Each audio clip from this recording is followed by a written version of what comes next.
Buenos días, mi nombre es María Teresa, soy alumna de grado en danza de segundo y he realizado este trabajo de la asignatura de ética junto a mi compañera Ángela.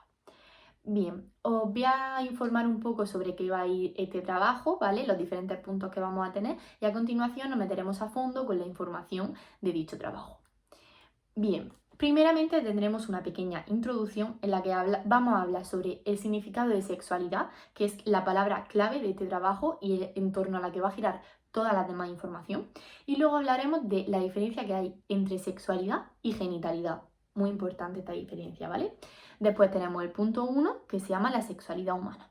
En este punto vamos a hablar de la sexualidad como una dimensión constitutiva de la persona, ¿vale? De la persona humana, como una realidad primaria que tiene la persona en el mundo. También hablaremos de los distintos significados que tiene la sexualidad, porque dependiendo del concepto en el que estemos hablando y de la dimensión que le queramos dar, significará una cosa u otra.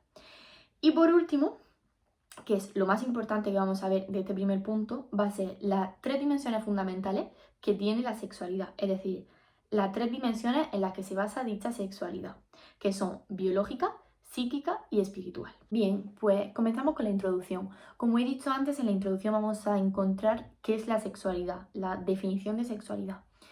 Esta palabra es una palabra muy importante en nuestro trabajo porque lo vamos a encontrar a lo largo de todo el trabajo, entonces tenemos que tenerla muy clara. Vale, la sexualidad es un conjunto de características, tanto fisiológicas como psicológicas como anatómicas, que va a caracterizar a cada persona independientemente de su sexo. Y estas características lo que quieren es buscar la emoción sexual, es la búsqueda de la emoción sexual. La sexualidad es una dimensión que se encuentra presente a lo largo de toda nuestra vida y que por lo tanto abarca todo un ser, es un aspecto fundamental en la vida de la persona. Antiguamente se consideraba, cuando hablaban de sexualidad, directamente pensaban en genitalidad. Es decir, tú pensabas en la palabra sexualidad y directamente la asociabas con genitalidad. Pero la diferencia entre genitalidad y sexualidad humana es muy clara. La genitalidad hace referencia simplemente al aspecto más corporal de la persona, es decir, a los genitales, tanto los masculinos como los femeninos.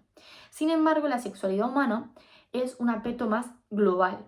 Por ejemplo, nosotros hemos encontrado una definición de la Organización Mundial de la Salud que dice que la sexualidad es un aspecto fundamental en la vida de las personas, que se presenta a lo largo de toda su vida y que abarca tanto el sexo como el placer, como la reproducción, como la orientación sexual, etc. Todo esto es que la sexualidad se manifiesta a través de todas estas dimensiones. Pero, aunque se manifieste a través de todas estas dimensiones, no siempre se van a dar, porque estas dimensiones van a depender de factores culturales, económicos, sociales, políticos. Es decir, estas dimensiones van a estar siempre presentes en la sexualidad, pero no siempre se van a dar porque va a depender de una serie de factores, como los que he dicho anteriormente. Bien, pues comenzamos con el primer punto del trabajo, que se llama la sexualidad humana. Vale, como hemos dicho antes, la sexualidad es una dimensión transversal de la persona que no solo abarca lo físico, sino que va más allá. Abarca incluso lo psicológico y lo espiritual. Es decir, no se basa solamente en lo material, en lo físico, sino que va más allá de ello. La sexualidad humana es completamente diferente a la sexualidad animal, puesto que los humanos nos regimos por pulsiones y los animales, sin embargo, se rigen por instinto, como animales que son. Bien, pues vamos a ver la sexualidad, una dimensión constitutiva de la persona. Para que se dé la sexualidad tenemos que tener tres dimensiones fundamentales que más adelante las comentaremos y las explicaremos, que son las dimensiones física, psíquica y espiritual. La sexualidad es una cosa que la naturaleza nos otorga y que nosotros nacemos con ella y morimos con ella, es decir, que va a estar presente a lo largo de toda nuestra vida y de nuestra existencia. La dualidad sexual. La dualidad sexual se refiere a que, lógicamente, hay diferencias entre el hombre y la mujer, entre ambos sexos. Diferencias, pues, anatómicas, morfológicas, incluso psíquicas. Igualdad, diferencia y complementariedad. Vale, ¿a qué nos referimos con esto? A que a lo largo de la historia se ha intentado descifrar cuáles son las igualdades y diferencias que existen entre ambos sexos. Pero es muy difícil ya que cada uno somos personas y pertenecemos, por así decirlo, a la misma especie. Entonces es muy difícil sacar esas igualdades y esas diferencias. Lo único que tenemos claro es que tanto hombres como mujeres son diferentes, pero son iguales tanto en dignidad como en derechos y valores. Bien, segundo apartado dentro del punto 1. Los significados de la sexualidad. Tenemos una dimensión unitiva y otra dimensión fecunda. Vale. La dimensión unitiva se refiere a que ve la sexualidad como un acto de amar con el cuerpo. Es decir, la sexualidad es para expresar lo que siente hacia la otra persona, para expresar ese amor que se tiene hacia la otra persona a través del cuerpo. Es como un lenguaje bello que tenemos las personas para transmitir ese amor que tenemos hacia la otra persona. Y luego tenemos la dimensión fecunda, que a lo que se refiere es a que la sexualidad es la base para transmitir, o sea, para crear una vida. Es decir, ven la sexualidad como un proceso para crear una vida, un ser nuevo, una persona nueva en el mundo. Entonces tenemos pues esos dos significados, depende de lo que tú quieras transmitir y hacer, pues será una dimensión unitiva o una dimensión fecunda. Y por último tenemos el último apartado, que es la sexualidad humana, amor y procreación. En este apartado es donde vamos a hablar de esas tres dimensiones fundamentales que se van a dar en la sexualidad. Bien, empezamos con la dimensión biológica. La dimensión biológica es que se refiere a que la sexualidad humana está ordenada básicamente a la procreación. Es decir, ¿qué quiere decir el plano biológico? Que la sexualidad se basa fundamentalmente en crear un nuevo ser, en traer al mundo a un nuevo ser. Luego, en la dimensión psíquica, lo que se refiere es que a través del acto de la sexualidad vamos a despertar unos sentimientos y una profunda atracción entre ambas partes, es decir, entre las ambas partes que están realizando esta sexualidad, entre el hombre y la mujer. Una atracción que no solo va a ser física, sino que, como hemos dicho antes, va a ser también psicológica y espiritual, ¿vale? No nos vamos a centrar solamente en el plano físico. Bien, dentro de la sexualidad vamos a encontrar aspectos fundamentales, como por ejemplo la faceta afectiva. La faceta afectiva engloba los sentimientos, las emociones, la ternura, las sonrisas, etc.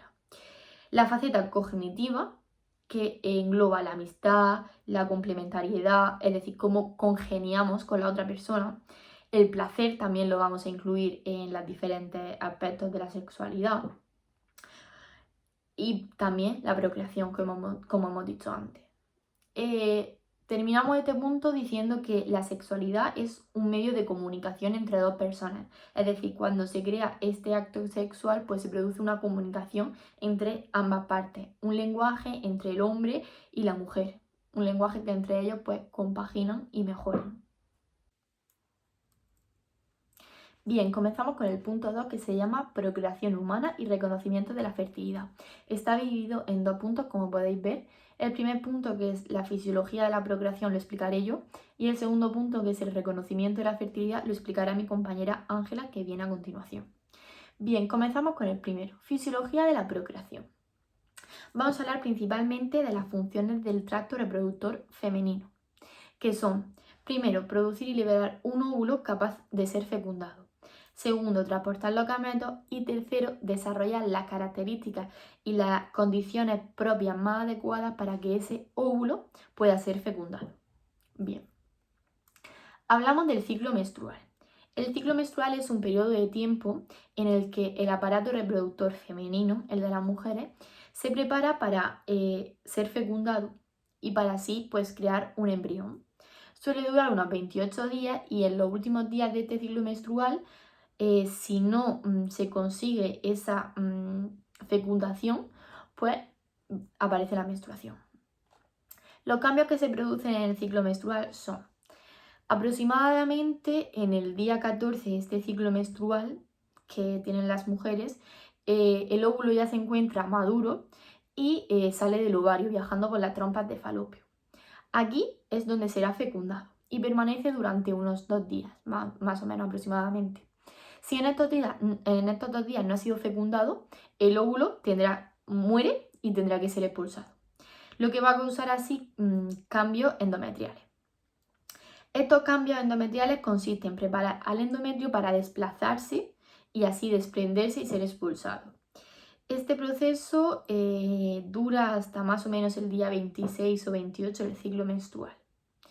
Y de los días 1 al 5, normalmente se expulsa el endometrio mezclado con sangre. Y vuelta a empezar, volvemos a preparar el óvulo para que vuelva a estar maduro, a ver si en la siguiente ocasión pues es fecundado o sigue sin ser fecundado. Por último, vamos a hablar de lo que se necesita para conseguir una gestación. Primero, en cuanto al aparato reproductor femenino, tenemos que tener unas trompas permeables, porque si no, no vamos a poder crear ese nuevo ser. Una fecundación, un endometrio adecuado, una ovulación y un moco adecuado, muy importante. Y lo que necesitamos para conseguir esa gestación en cuanto al aparato reproductor masculino es un transporte normal, que pueda transportar su espermatozoide de manera normal para que se produzca esa fecundación, un testículo normal que no tenga ningún tipo de problema y un deferente permeable. Con todo ello, pues podrá producirse una gestación. Bueno, pues para la segunda parte del punto 2 voy a continuar yo con el reconocimiento de la fertilidad. Nos encontramos con diferentes técnicas para buscar o evitar embarazos mediante la observación de signos y síntomas que, de manera natural, ocurren durante las fases fértiles e infértiles del ciclo menstrual. Nos encontramos con 4 métodos. El primero es el método ritmo o Ogino-Caus, que determina el periodo fértil mediante cálculos basados en la duración del ciclo. Es eficaz en mujeres muy regulares, pero tiene un índice de seguridad de solo un 64%. El segundo método es el método de temperatura basal. Método de temperatura basal. Este se basa en el crecimiento de la TCB, temperatura corporal basal, tras la ovulación, debido a las propiedades termogénicas de la progesterona. Se toma a la misma hora, por la mañana, después de despertarse y antes de levantarse. El tercer día del crecimiento de esta temperatura nos señala el final del periodo fértil. Indica el periodo infértil posovulatorio. No obstante, la temperatura corporal también puede subir por otros factores, como pueden ser enfermedades tipo gripe o resfriados, o las horas en las que te la midas, o si tienes alguna falta de sueño. El tercer método es el método de la ovulación o método Billings. Este consiste en que la mujer puede identificar los días de infertilidad, de posible fertilidad y de máxima fertilidad mediante la autoobservación del moco cervical a la entrada de la vagina. La mujer lleva un gráfico donde anota los cambios que observa en el moco cervical día a día. Se van anotando los de todos los días para ir observando los posibles cambios. Cuanto menos viscoso, significa que es el momento de la ovulación. Debes de tener conocimientos clínicos para poder anotar estos cambios del moco cervical de una manera efectiva. No es un buen método para prevenir un embarazo si es lo que pretendemos. Por último, el método sintotérmico, que mezcla de los tres anteriores. Mezcla signos del registro de la temperatura basal, cambios en el moco cervical y los cálculos preovulatorios del método Ogino, más una autopalpación del cuello para evaluar el dolor menstrual e intermenstrual de nuestra ovulación. ¿Cuáles son las ventajas y las desventajas de estos 4 métodos? Pues que siguen las leyes biológicas de la reproducción, respetan la vida desde su comienzo, no tienen efectos secundarios, mejoran el autoconocimiento y el autocontrol. El hombre y la mujer asumen conjuntamente la responsabilidad de la fertilidad y desarrollan una relación interpersonal más profunda entre los esposos, basada en la comunicación, las decisiones compartidas, el respeto recíproco y fortalecen el matrimonio y, por tanto, la vida familiar. Como último de los puntos de este tema, trataremos a continuación la anticoncepción. Y como único punto de este punto, veremos una clasificación de los tipos de anticonceptivos. Bien, anticoncepción. Se define como el uso de los métodos mecánicos o químicos con el fin de impedir una concepción, independientemente de su mecanismo o acción. La cosa es impedir la concepción. Toda acción que, en previsión del acto conyugal o en su realización o en su desarrollo de sus consecuencias naturales se propone como fin o como medio para hacer imposible la procreación. Clasificación de los anticonceptivos. Encontramos varios tipos. Los primeros de estos tipos de clasificación de anticonceptivos que vamos a ver son los anticonceptivos de barrera. Comenzamos con el posiblemente más conocido, que es el preservativo. Las ventajas del uso del preservativo son que son de bajo coste, obtención sin receta médica y además protegen de las ETS. Inconvenientes, pues que pueden interrumpir una relación sexual o que alguna de las dos personas puede sufrir una intolerancia a este material. Siguiente tipo es el diafragma. Este lo utilizan, se deposita, por así decirlo, en las mujeres. Actúa como barrera para que los espermatozoides no lleguen al útero. Problema, tiene una difícil implantación, porque se tiene que colocar casi al principio del útero, justo al final de la vagina, pero tienen una muy buena efectividad. Por último, la esponja vaginal. Se lo coloca en el fondo de la vagina y segrega un líquido que mata los espermatozoides. No es recomendable usarlo de uso frecuente, ya que no es muy efectivo como anticonceptivo, no protege de las ETS y además no es muy, ¿cómo decirlo? No está muy esterilizado. Puedes contraer otro tipo de infecciones, como infecciones urinarias. El siguiente tipo de anticonceptivos que vamos a ver son los anticonceptivos hormonales, entre los que destacaremos la píldora anticonceptiva, que es también muy conocida, que contiene una combinación de estrógenos y progestágenos, que regulan el ciclo. Y el anillo vaginal. Es un anillo de polímero intravaginal que se mantiene durante 3 semanas y se descansa una. Esta segrega hormonas que hacen a la mujer, que impiden la fertilidad. Parche anticonceptivo. Es un parche transdérmico que se puede colocar, depende de la marca o de la duración, en diferentes partes del cuerpo. La más común es colocárselo en el brazo, que se suele utilizar durante una semana o durante 3 semanas y una de descanso, en función a las marcas, ¿vale? Y también otro anticonceptivo hormonal muy conocido, la píldora del día después, que explicaremos más adelante porque entra en el otro tipo de anticonceptivos que vamos a ver a continuación. Contradicciones de la anticoncepción hormonal, pues que en ocasiones puede no ser muy efectiva y podemos contraer un embarazo, obesidad, diabetes, depresión, migrañas, varices, hipertensión. Como cualquier químico puede traer muchos efectos secundarios. El siguiente tipo de anticonceptivos son los anticonceptivos abortivos.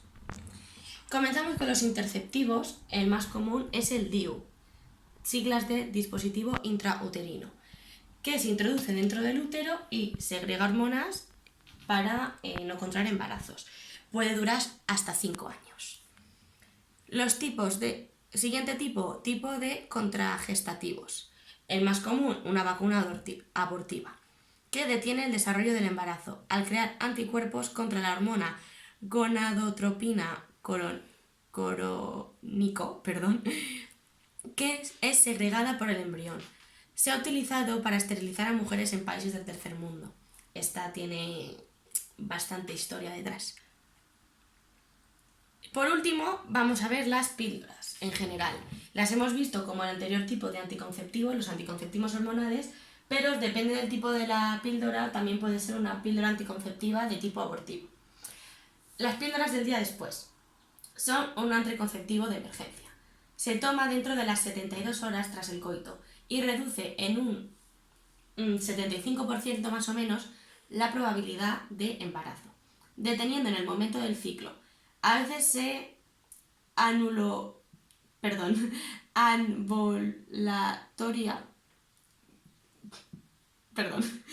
Bueno, que a veces tiene un efecto hormonal o a veces de un efecto abortivo, en función a la fase en la que esté el embarazo. Hay píldoras, como la siguiente, que es la píldora abortiva, que se administra en las primeras 7 semanas después de la fecundación. La interrupción del embarazo de esta es más efectiva, es entre un 80 y un 90%, en función a la fase del embarazo.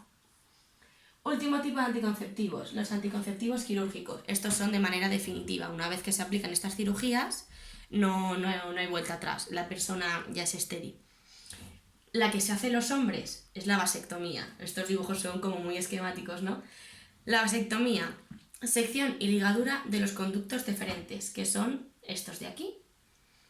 Como consecuencia, en poco tiempo el semen eyaculado no contiene espermatozoides. El conducto deferente es el conducto que transporta los espermatozoides desde los testículos, con lo cual, al hacer una incisión en ellos, el hombre se convierte infértil. En el caso de las mujeres, la ligadura de trompas. Esta es una cirugía para cerrar las trompas de falopio de la mujer, que es donde antes hemos explicado que se produce la fecundación.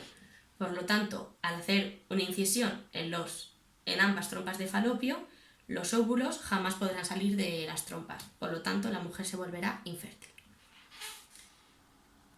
Como conclusiones de nuestro trabajo. En primer lugar, vamos a hablar del juicio antropológico y ético, que tiene 4 conclusiones respecto a este tema. Desde una concepción integral de la persona y de la sexualidad, los métodos anticonceptivos son inmorales, pues contradicen la naturaleza intrínseca de la verdad objetiva y de la sexualidad humana, al manipular el acto conyugal y excluir la dimensión procreativa. La inmoralidad les viene por no lesionar la naturaleza biológica, sino por la dignidad personal del amor, la unidad y la persona. También existe una razón de tipo antropológico.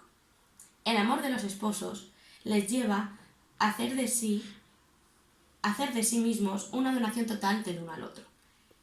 De nada la propia persona puede quedar excluido de esa donación.